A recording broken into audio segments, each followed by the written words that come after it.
students, 12th standard computer science chapter 7 Python functions. So in this chapter we are going to learn about what is function and then types of function, how to define a function, etc. Now before we enter into the topic, we should know why we use a function. If you need to type a particular code in your program for multiple time means you don't need to type the code, same code again and again.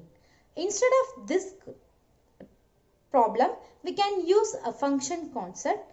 It is used to reduce the size of the code and then we can use the function concept. Function means it is a name block of code that perform a specific job. A group of related statements that perform a specific task is called function. Now, let us see the advantages of function. So already I told we are going to use the same code again and again. So, it avoids the repetition.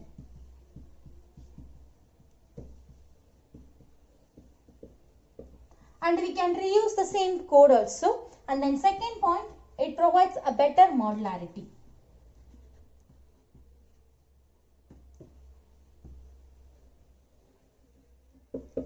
Here, better modularity means it is easy to implement in our program. The next one is types of functions.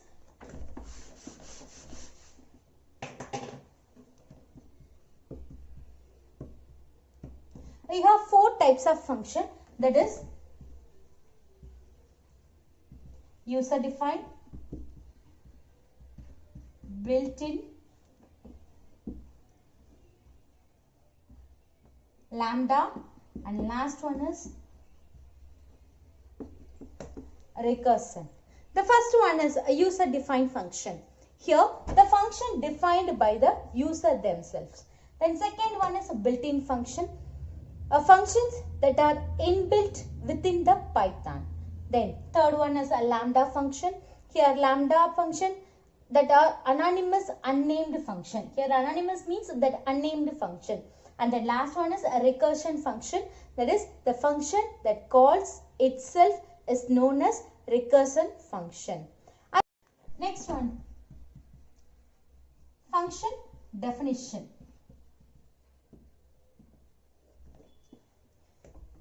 So function must be defined to create and use a certain functionality.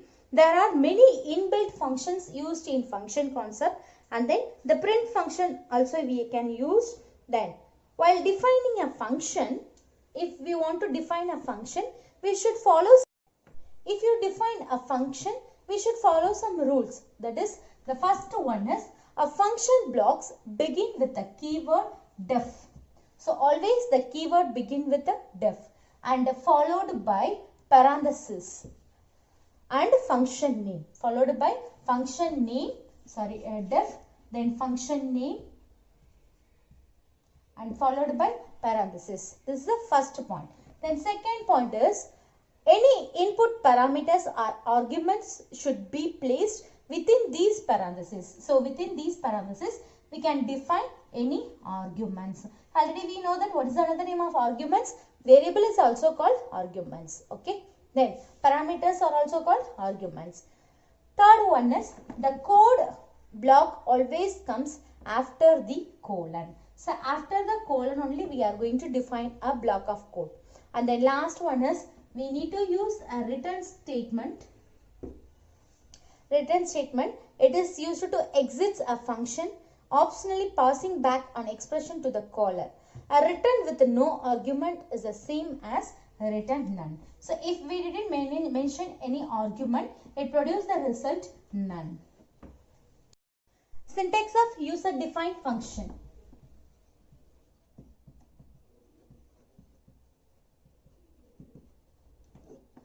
So already we studied, if we want to create a function, we should follow some rules. That is, the first the keyword def we need to use, and then a function name, then followed by arguments, that is values,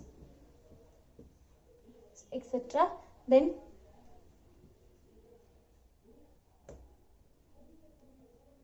end with colon. After the colon, block of statements. The next one is a return function.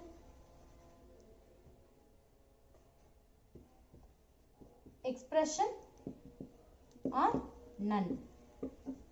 So this is the syntax of user defined function. Now let us see the simple example.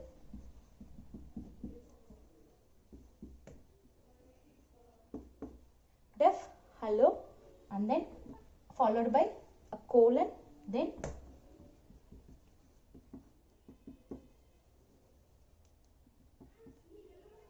print hello, return. So def is a keyword, hello is a function name, and then end with a semicolon and then print hello, then return. So here if we mention anything means it produces the result none. So the output of this program is just a print hello and none. Next one is what is block. So block means it is one or more line of codes grouped together, treated as a big sequence of statement while execution.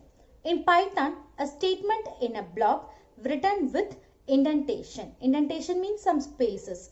A block begins when a line is indented and all the statements of the block should be at the same indent level. Next one is a block of nested block. Nested block means a block within another one block is called nested block.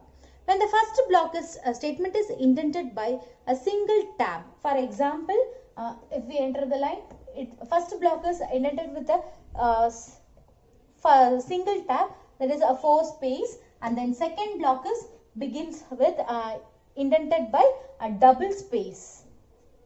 Now let us see the advantages of user defined function. The first one, a function helps to divide a program into module. We can divide a program into module. So already we know that modules means is it a set of code. Okay, we are going to divide the program, and then this code makes easier to manage. And then second point is it implements a code reuse. We can reuse the code. Then to execute a sequence of statements, we can use the we can call the function. And third one is a function allows us to change a functionality easily, and different programmers can work with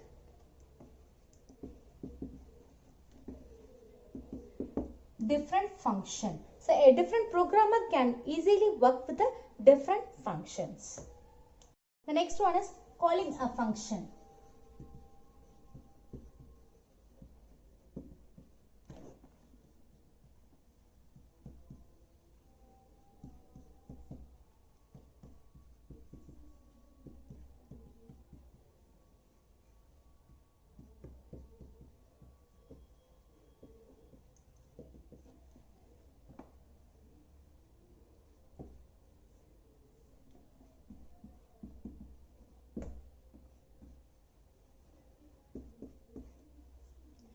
So here the output of this program, when we call the hello, the output of this is the calling function method, a function call. When we call this program, it comes here and it processes it. It produces the output. What is the output for this program? Print. Whatever we give in a print statement, it display on the monitor. Print hello, how are you? And then next return. I told return, if we mention nothing means it produce the result none. And display the result none. If the it has no arguments, okay, so then at last it display none statement. So the output of program is hello, how are you, and then none. This is the output of this program, and then this is the method to call a function. The function call. The next one is passing parameters in a function.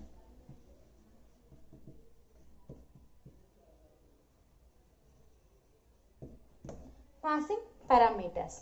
So, what is the syntax of passing parameters? How to define, use a parameter? The syntax: def function name, and inside that function we are going to use parameters. If you use more than one parameters, means separated by comma.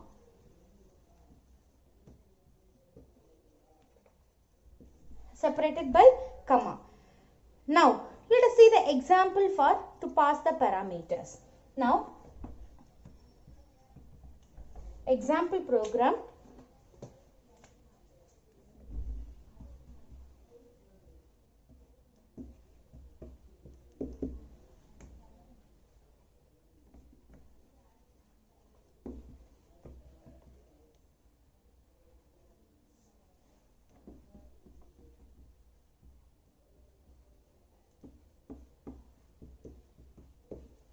So here, this is the function call statement.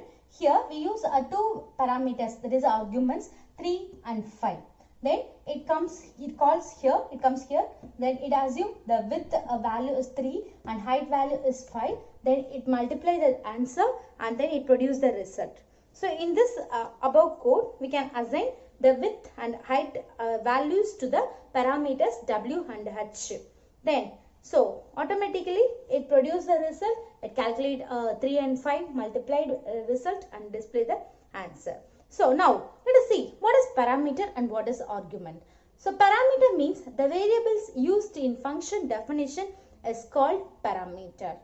Argument means the values we pass to the function parameter. What we are going to pass, that is called arguments. So once again I repeat, in this session we learn what is a function and then how to define a function and what are the types we are going to use. Thank you, students.